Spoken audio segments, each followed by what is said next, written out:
Welcome to the deep dive. Whether you're actively brushing up on your tech knowledge, maybe prepping for a code review or a coding meeting this afternoon, or you're just someone who really loves understanding how things work under the hood, you are in the exact right place. We've got a great discussion lined up that's going to provide some serious aha moments. Oh, definitely. And it's great to be here to unpack this with you. Yeah, so today we are looking at a single source. It's an excerpt titled The Anatomy of Scalable Simplicity in Python Code. And our mission for this deep dive is actually really specific. We are going to look at a tiny Python script. It's under 20 lines long, and all it does is count word frequency. Right, which sounds maybe a little basic at first glance. Exactly. I mean, why care about a word counter, right? But the reason we chose this is because most code examples you find online are either, well, they're too trivial, so they don't teach you anything, or they are just massively bloated. Yeah, they bury the lead under, 10 layers of complexity. But this one, it sits right in the middle. And even though it's just a word counter, it quietly demonstrates some massive engineering principles. We're talking normalization, separation of concerns, structured output. It's doing a lot of heavy lifting in 20 lines. It really is. Okay, let's unpack this. The goal here is to take a raw block of text and transform it into clean, normalized words, a frequency tally, and a sorted, readable output, all in under 20 lines. And it starts by grabbing the right tools. Right. The script opens with just two imports. You have from collections import counter and import re. Yeah. And that's it. Just the two. Yeah. And what's really important to note here is what is missing. There are no manual for loops trying to tally up words, and there's absolutely no custom sorting logic written out. It's just relying on the built-in, optimized standard library to do all the work, like re-handles the pattern extraction and counter-handles the logic. Exactly. And if we connect this to the bigger picture, choosing not to reinvent the wheel here isn't just laziness. It's a deliberate, mature design decision. Every time you write a custom loop, or, I don't know, a sorting algorithm from scratch, you're introducing new places for bugs to hide. Right, you're just adding technical debt. Exactly. You're adding surface area to your tests.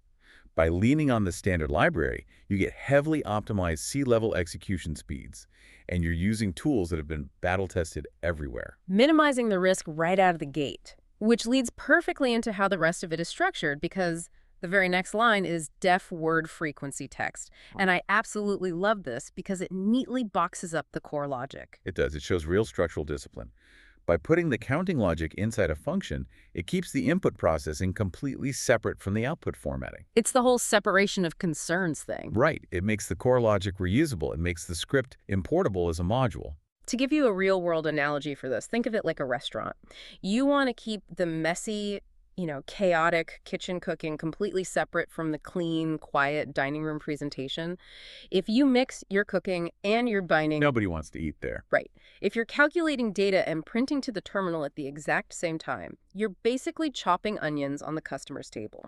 Separation of concerns isn't just a stylistic choice, it's structural discipline. That's a great way to put it. You're building a reliable internal API, not just a fragile, single-use script. Here's where it gets really interesting. Inside that function, there is a single line of code that does two crucial things at once. It's words, re.fundle, our best ZAAZ plus B, text.lower. Oh, that is the powerhouse line of the whole script. Right. Let's break down step one of that line, which is the normalization. It calls text.lower immediately because Python is strictly case sensitive, right? So a capitalized simple and a lowercase simple would normally be counted as two entirely different words. Which is how you end up with dirty data. Lowercasing everything ensures a consistent comparison.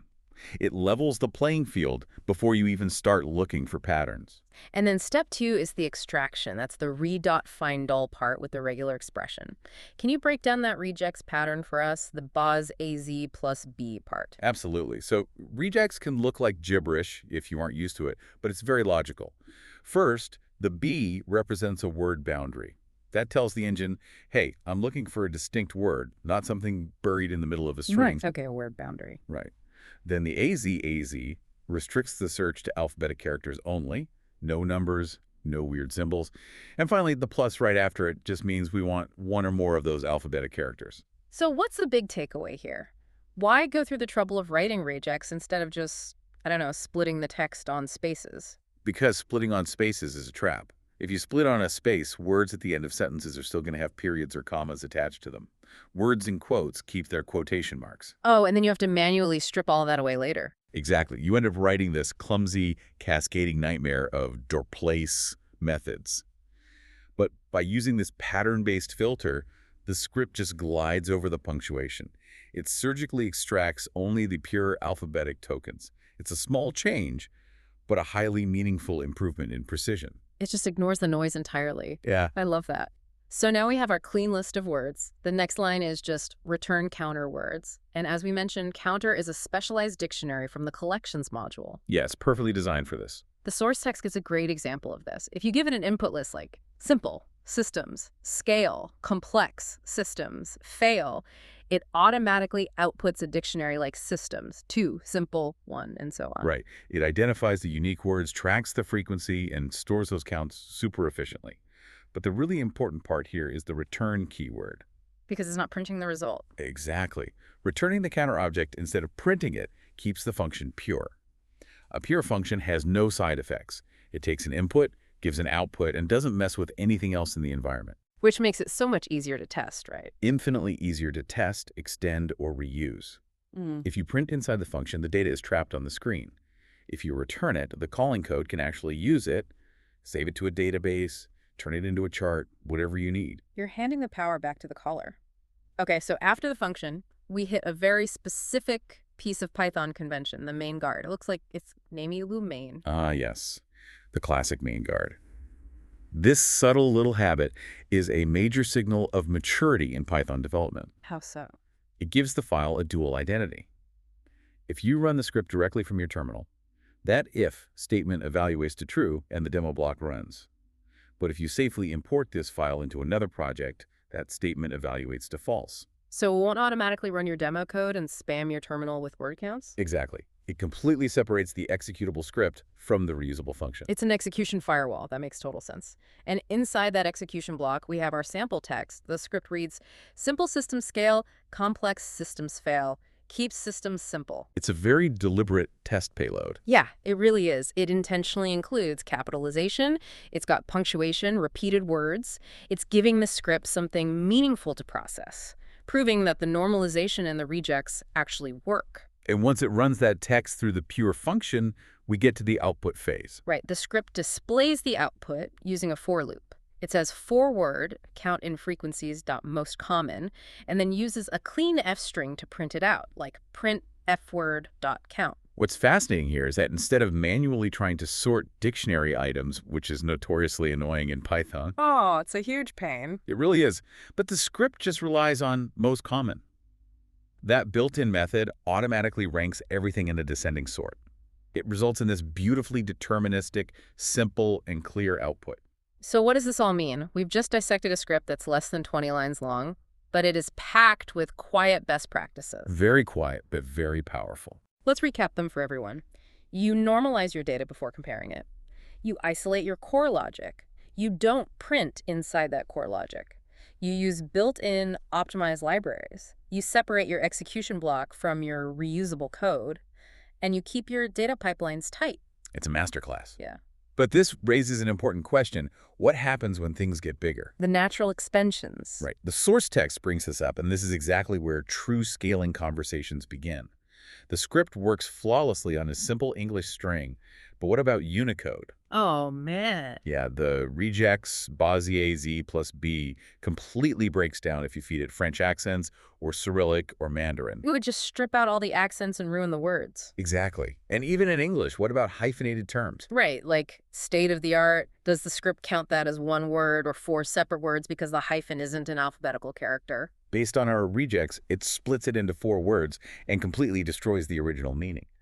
And beyond tokenization, what about performance on massive files? Yeah, the script uses text.lower right at the very beginning, which means it loads the entire text into memory and then creates a second, fully lowercased copy of it. Which is fine for a paragraph. Right. But should we really be doing that if we're parsing a 50-gigabyte server log? No, you'd crash the machine. You'd get an out-of-memory error immediately. Precisely. Yeah. You would have to completely shift your approach. Should we stream the data instead of loading it all into memory at once, process it line by line?